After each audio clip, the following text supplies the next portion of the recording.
Senator Warren. Thank you very much, and thank you for holding this hearing today, and thank you all for being here. So I want to ask about someone later in life, maybe someone whose spouse passed away a few years ago, who's recently started spending more time online, maybe a dating app. They try to meet someone, they talk about food, they talk about work, family, friends.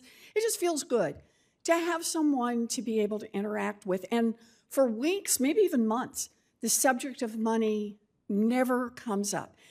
And then one day, the new online friend reveals how much money they have just made in this amazing investment. Now, our senior, very suspicious, not easily tricked, quite reasonable person. They don't send a dime to the online acquaintance. In fact, to reassure our senior, the online acquaintance says, you should set up your own trading account and load your money directly into it. I certainly wouldn't want any access to that. And the online acquaintance says, all I'll do is just give you some tips on good times to invest and the kind of investments you want to make. That seems so safe to someone. So, Ms. Nofziger, you lead the AARP's victim support team. Does this story sound familiar to you? Yes, we hear this every day. This sounds like a romance scam / cryptocurrency scam. And this scam, I assume, starts small. Maybe the scammer starts out saying invest $100. So the senior sets up the account, deposits $100. And from what it looks like on the website, within a day, there's $200 in the account. Absolutely doubled their money in a day. So they load another $200 in and then $400 in, and it just keeps growing. Now they've got $1,000 in this account, even though they've only put $400 into it. Then they get the message from the online friend. This is the moment. This is the moment to go big. The investment is about to go through the roof. So our senior withdraws money from their retirement account, puts it in this great new investment, and over a few months' time, our senior has now invested $300,000 on this website, and it shows them that the $300,000 has ballooned to $3 million. Of course, the senior doesn't know it yet, but the dashboard is entirely fake. There is no $3 million. And of course, the $300,000 has completely disappeared.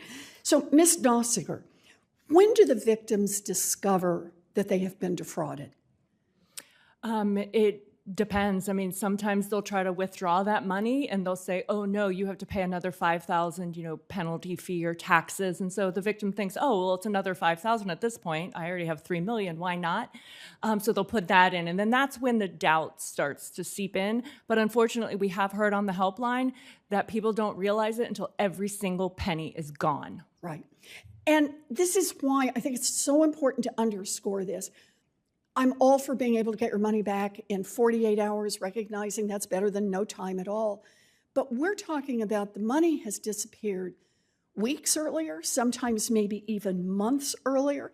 And the story I have told is not just a hypothetical. This is based on countless true stories, including one specifically from a victim in Massachusetts. According to the FBI, Massachusetts residents lost $85 million to romance or fake investment scams last year alone. In the last 4 years, consumers around the globe are estimated to have lost $75 billion. So, Ms. Nofziger, once the crime has been reported, is law enforcement able to get the money back for victims? We certainly encourage every victim to report to law enforcement, but law enforcement tells me it's very difficult to claw that money back because usually it is sent on a digital currency platform and it's also sent overseas. And as you said, oftentimes it's not reported in a timely manner, but we still always encourage to report. So what more can the federal government do here? Thank you. I think there's better coordination, better data sharing, and I think there's just maybe more resources and education that we need to put into law enforcement to understand how this money is being sent and to understand it because this is such a new technology. I mean, crypto is fairly new to a lot of people. So let me just make sure I'm understanding your last point there. These happen using crypto, is that right? And so are you suggesting that maybe better regulation here would be useful? I'm not sure if I'm suggesting that, but what I'm saying is I think there's just a lot of misunderstanding about what crypto is, where it's going, how it's being used. I certainly know that a lot of the people who call our helpline don't even know it, even though they're investing in it. Okay. So we need to do more to shut down these criminal gangs and to help the hardworking Americans who are losing their life savings to these scams every day. And I appreciate the work that all of you are doing. Thank you. Thank you, Madam